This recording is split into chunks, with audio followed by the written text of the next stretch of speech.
Hello everyone, welcome back to our YouTube channel.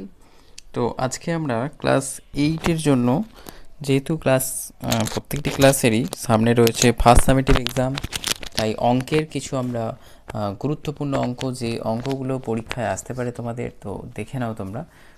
Page number 6 থেকে আমরা বলছি। এখানে পেজ নাম্বার 6-এর প্রথমে যে অঙ্ক দুটো রয়েছে সেই দুটো হচ্ছে খুব গুরুত্বপূর্ণ অঙ্ক। এখানে কোশ্চেন নাম্বার 3 ও কোশ্চেন নাম্বার 4, এই দুটো অঙ্ক থেকেই তোমাদের পরীক্ষায় এখান থেকে যদি আসে তাহলে এই দুটোই অঙ্ক হচ্ছে important. Question number 3 and question number 4, sorry 4 নয়, কোশ্চেন নাম্বার 5, 4টা বাদ, 3 অ্যান্ড 5 থেকে কোশ্চেন আমাদের আসবে। এরপরে আমরা নেক্সট চলে আসব এইখানে ইম্পর্ট্যান্ট একটা কোশ্চেন হচ্ছে এই কোশ্চেনটা, ঠিক আছে? কোশ্চেন নাম্বার 4, পেজ নাম্বার 11-এর কোশ্চেন নাম্বার 4। নেক্সট পেজে চলে আসো। এখানে যেটা গুরুত্বপূর্ণ কোশ্চেন সেটা হচ্ছে এখান থেকে তোমরা কিছু অঙ্ক করে নেবে।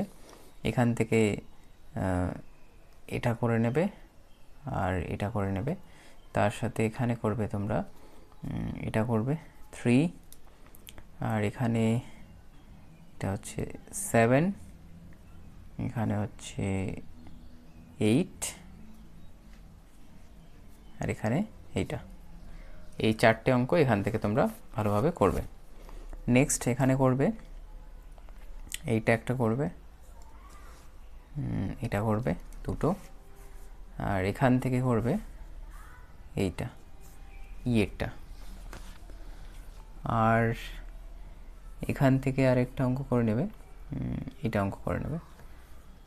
কোশ্চেন নাম্বার 14-এর মধ্যে যেটা গুরুত্বপূর্ণ হচ্ছে সেটা হচ্ছে এইটা হচ্ছে গুরুত্বপূর্ণ, আর এখান থেকে গুরুত্বপূর্ণ অঙ্ক যেটা হচ্ছে সেটা এইটা টির 15 নাম্বার কোশ্চেনের 1।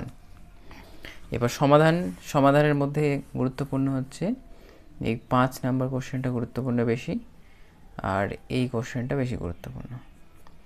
তাহলে 16 নাম্বারের মধ্যে 4 এবং 5। এরপরে আমরা চলে যাব অধ্যায় 1-এর।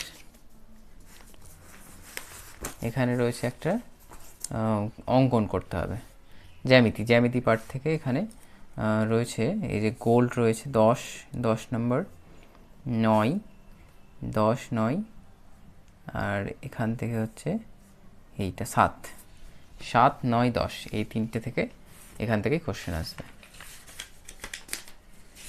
এরপরে চলে আসবো আমরা পায়চিত্র থেকে তোমাদের একটা পায়চিত্র অঙ্কন করতে বলবে, তো এটা তোমরা যে কোনো দিলেই পেরে যাবে। তো তার মধ্যে থেকে এটা আমি বলছি 4 নম্বরটা হচ্ছে ইম্পর্ট্যান্ট, কোশ্চেন নাম্বার 4। আর নেক্সট কোশ্চেন হচ্ছে কোশ্চেন নাম্বার 6, আর কোশ্চেন নাম্বার 8, এই 3টে। মূলদ সংখ্যা থেকে অবশ্যই আসবে। মূলদ সংখ্যা থেকে প্রথমত কাকে বলে এটা করে রাখবে, এইটা কাকে বলে এখান থেকে এতটা পর্যন্ত, তো এইটাও খুব ইম্পর্টেন্ট ছোট প্রশ্নের মধ্যে। নেক্সট আমরা প্রশ্নে চলে আসবো নিজে করি 3.2তে ইম্পর্টেন্ট যে অঙ্কটা হচ্ছে সেটা হচ্ছে কোশ্চেন নাম্বার 6। এরপরে আমরা এখানে দেখে নেব যে এই কোশ্চেন নাম্বার 6-এর মধ্যে 2 বেশি ইম্পর্টেন্ট, আর এইখানে হচ্ছে কোশ্চেন নাম্বার এইটা 2-এর। আর এইরকম অঙ্ক একটা আসবে যে এতর মধ্যে কটি মূলদ সংখ্যা নির্ণয় করো, 5টি অথবা 3টি বা 10টি। তো তোমরা করে নেবে, এখান থেকে এ করবে আর এই লাস্টেরটা করবে, দুটো করে নেবে এখান থেকে। কোশ্চেন নাম্বার 4, এই চ্যাপ্টার নাম্বার 4-এ এখান থেকে ইম্পর্টেন্ট যে অঙ্ক কোশ্চেন নাম্বার 3-এর 1, 2, এই দুটো ইম্পর্টেন্ট বেশি। তার মধ্যে এখানে আর সেরকম নেই, এই দুটোই ইম্পর্টেন্ট বেশি। এরপর আমরা চলে আসবো ভাগফল ও ভাগশেষ। তো এখানে যে ভাগ রয়েছে এখান থেকে ইম্পর্টেন্ট হচ্ছে কোশ্চেন নাম্বার ডি এর কোশ্চেনটা বেশি ইম্পর্টেন্ট। তারপরে রয়েছে এই দিকে চলে আসো, ডি এর পরে এখানে সবার শেষে যেটা রয়েছে 8-এর 2, এইটা হচ্ছে সব থেকে বেশি ইম্পর্টেন্ট, কোশ্চেন নাম্বার 8-এর 2-এরটা। আর এখান থেকে এইটা করে নেবে সি এরটা, এখান থেকে 4-এর সি, 8-এর 2, আর এখান থেকে একটা করে নেবে সেটা হচ্ছে 7-এরটা। 3টে অঙ্ক করবে এখান থেকে।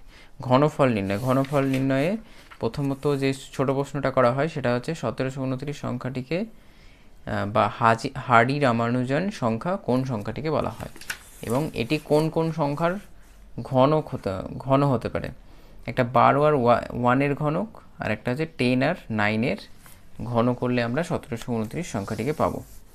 তো এখান থেকে এই অঙ্কগুলোর মধ্যে তোমরা ঘনফল এইখানে যেটা রয়েছে কোশ্চেন নাম্বার 4 এটা দেখে নেবে, তারপর এখানে কিছু ঘনফল নির্ণয় দেখে নেবে, এইটা একটা ঘনফল, এই শেষের দুটো দেখে নেবে।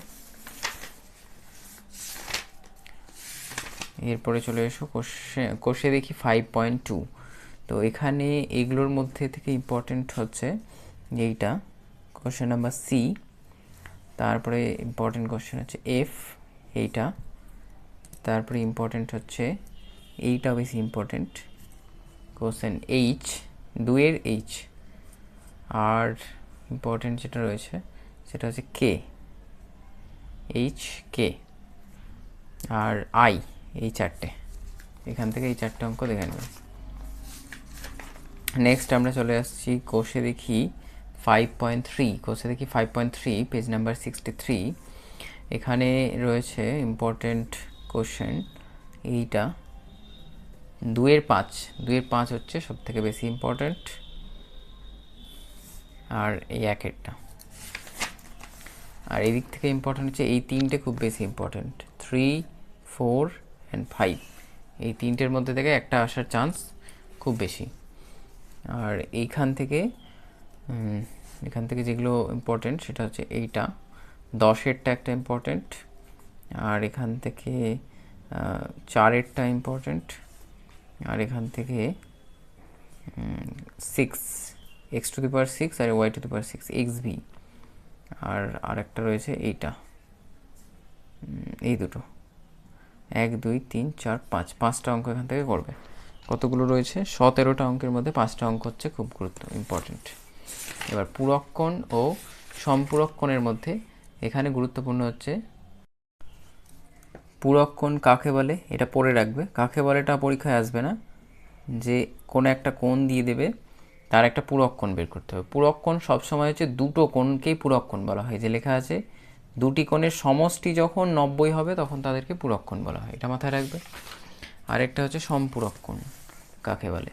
সম্পূরককোণ রয়েছে দুটি কোণের সমষ্টি 180 ডিগ্রি হলে একটি কোণকে অপরটির সম্পূরককোণ বলা হয়। বলে দেবে হয়তো যে 5 ডিগ্রি কোণের সম্পূরককোণ কত, তখন 180 থেকে তোমাকে বিয়োগ করতে হবে এটা। আর পূরককোণ যদি বের করতে বলা হয় তাহলে যদি বলে যে 10 ডিগ্রি কোণের পূরককোণ কত হবে, তাহলে 80 ডিগ্রি, মানে যত যোগ করলে 90 হবে ওটা, সেটা হচ্ছে পূরককোণ কোন একটা কোণের সঙ্গে। আর একটা কোণের সঙ্গে যত যোগ করলে 180 হবে সেটা হচ্ছে সম্পূরককোণ। এরপরে কোশ্চেন যেটা আছে সেটা হচ্ছে যে দুটো কোণের মান দিয়ে দিবে, সন্নিহিত কোণ। এবার সন্নিহিত কোণ দুটোর বহিস্থ বাহু দুটি বলেছে কিভাবে অবস্থিত হবে, এরকম কোশ্চেন থাকে পরীক্ষায়। ঠিক আছে, তো এখান থেকে তোমরা এইটা একটা পাবে 9, 10, এই দুটো আলাদা ধরনের। এখানে কোণের মান বের করতে হবে, এক্সের মান। ঠিক আছে, তো এই সম্পূর্ণটা যোগ করলে হয় 180 দিয়ে শর্তানুসারে করে এখান থেকে এক্সের মান বেড়ে গেলে এটা হচ্ছে ইম্পর্টেন্ট অঙ্ক। Question number 10। 10-এর ক্ষেত্রে এই দুটো কোণের মধ্যে যে কোনো একটা এক্স ধরে নিতে হবে, আর একটা x+40, যে কোনো একটা বলতে বিওপি এর চেয়ে 140 বেশি, মানে বিওপিটা হচ্ছে এক্স আর এওপিটা x+140। আর এখানে সন্নিহিত কোণের মধ্যে এটা এই দুটোকে যোগ করতে হবে। যদি যোগ করে 180 আসে তবে বহিস্থ বাহু দুটি কীভাবে অবস্থিত হবে, এটা এখানে অ্যান্সার রয়েছে। বহিস্থ বাহু দুটি একই সরলরেখায় অবস্থিত হবে। এখানেও সেম, এই কটা সব কটা যোগ করে যদি 180 আসে তাহলে আমরা এইটাতে লিখতে পারবো যে একই সরলরেখায় অবস্থিত হবে। তাহলে এখান থেকে 4টে কোশ্চেন খুব ইম্পর্টেন্ট। তা এই দুটোর মধ্যে একটা প্যাটার্ন আসছে আর এই দুটোর মধ্যে একটা প্যাটার্ন আসছে। ঠিক আছে।